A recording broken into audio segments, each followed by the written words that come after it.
জামাইকে হাতের মুঠোয় রাখতে ফলো কর মাত্র 3টা টিপস। যেসব জামাইরা কথা শুনতে চায় না তাদেরকে কথা শুনতে বাধ্য করাতে হলে ফলো করতে পারেন মাত্র এই 3টা টিপস। যখন সে আপনার কথা শুনতে চাইবে না তখন বেশি বেশি করে আপনি তার প্রশংসা করবেন, এক। আর দ্বিতীয় হলো, যখন সে আপনার কথা দেখবেন মানতে চাচ্ছে না তখন বেশি বেশি করে তার ফ্যামিলিকে ভালোবাসবেন, তার ফ্যামিলির সেবা যত্ন করবেন।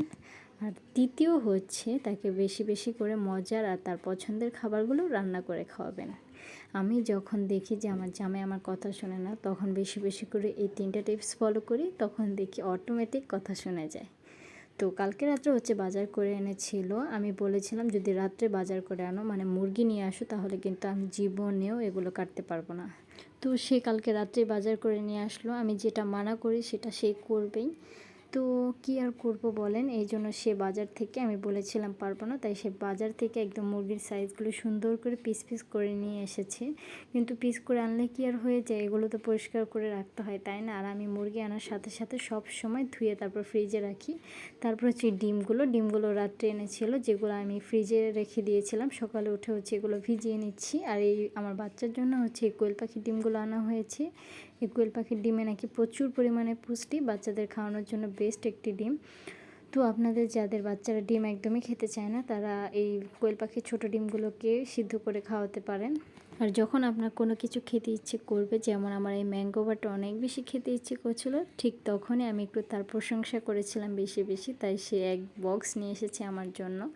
তারপর হচ্ছে আমরা একটু আনারস কেটে খেয়েছিলাম। আর কি কি রান্না হয়েছে তা তো দেখাবই।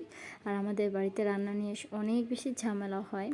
তো সব কাজ টাজ মানে ডিমগুলো পরিষ্কার করে রাখার পর হচ্ছে সকালে একটি ইলিশ মাছ আর হচ্ছে মুরগিগুলো এনেছিল, সেগুলো ভিজিয়ে নিয়েছিলাম। আজকে কোনো রান্নারই রেসিপি আমি শেয়ার করব না, কারণ হচ্ছে সেম রেসিপি আমাদের বাড়িতে প্রায় 2 দিন 1 দিন পর পরই রান্না করা হয়।